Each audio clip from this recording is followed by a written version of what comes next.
Non à la peur.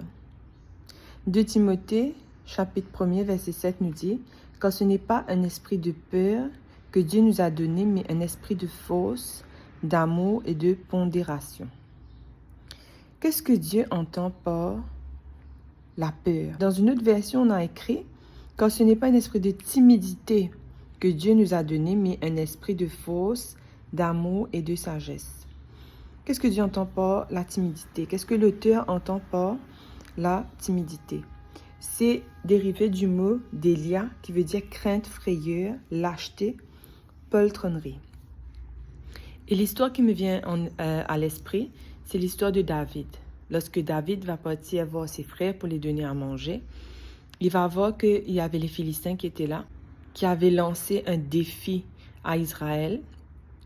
Et il y avait Goliath, le géant, le champion qui était là, qui demandait à ce qu'un concurrent puisse venir pour le battre, pour que toute l'armée puisse se rendre. Mais David, lorsqu'il est venu, il a vu que tout le monde avait peur, que tout le monde se cachait, que les soldats ne faisaient rien. Il était outré. Il ne comprenait pas comment ça se faisait que le peuple de Dieu ne fasse rien. Et c'était quelque part pour lui de la lâcheté. Bien entendu, lui, il était inférieur en taille par rapport à Goliath, mais il s'est proposé d'aller combattre ce champion. Il n'avait pas peur. Et qu'est-ce qui faisait qu'il n'avait pas peur, qu'il n'était pas timide, qu'il n'était pas lâche?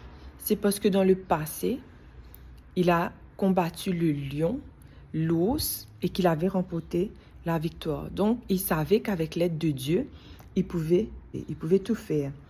La Bible nous dit dans 1 Samuel chapitre 17 verset 26, « Que fera-t-on pour celui qui tuera ce Philistin et qui écartera la honte d'Israël?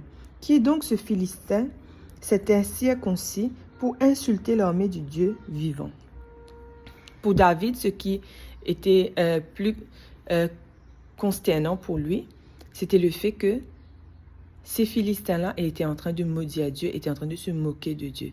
Et pour lui, il était en colère et il voulait vraiment les combattre pour enlever la honte sur Israël, pour montrer que Dieu n'est pas un Dieu qui est silencieux, impuissant, mais pour montrer la puissance de Dieu.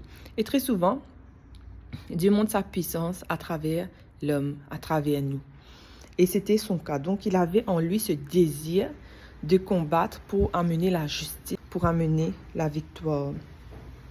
Il ne se confiait pas en ses propres capacités, parce que dans 1 Samuel 17, versets 46 et 47, il va dire « L'Éternel va te livrer entre mes mains. » Il parlait à Goliath. « Toute la terre saura alors qu'Israël a un Dieu. La victoire appartient à l'Éternel et il vous livre entre nos mains. » Avant même de combattre, il avait déjà cette assurance qu'il allait gagner. Il n'est pas parti avec un esprit de perdant, mais il est parti pour combattre avec un esprit de gagnant. Et qu'est-ce qui a donné cette force et ce courage? C'était le fait qu'il a combattu avec Dieu avant et qu'il avait remporté des victoires. Il a vu la puissance de Dieu, il savait les miracles que Dieu pouvait opérer à travers lui. Alors, peu importe ce qui est en train de t'arriver aujourd'hui, peut-être que toi aussi tu peux avoir peur, mais ce texte nous montre que nous ne devons pas avoir un esprit de peur, mais nous devons puiser notre force en Dieu seul. Nous ne sommes pas appelés à être lâches, nous ne sommes pas appelés à être peureux, timides, mais nous pouvons tout par celui qui nous a appelés, par celui qui est notre Dieu.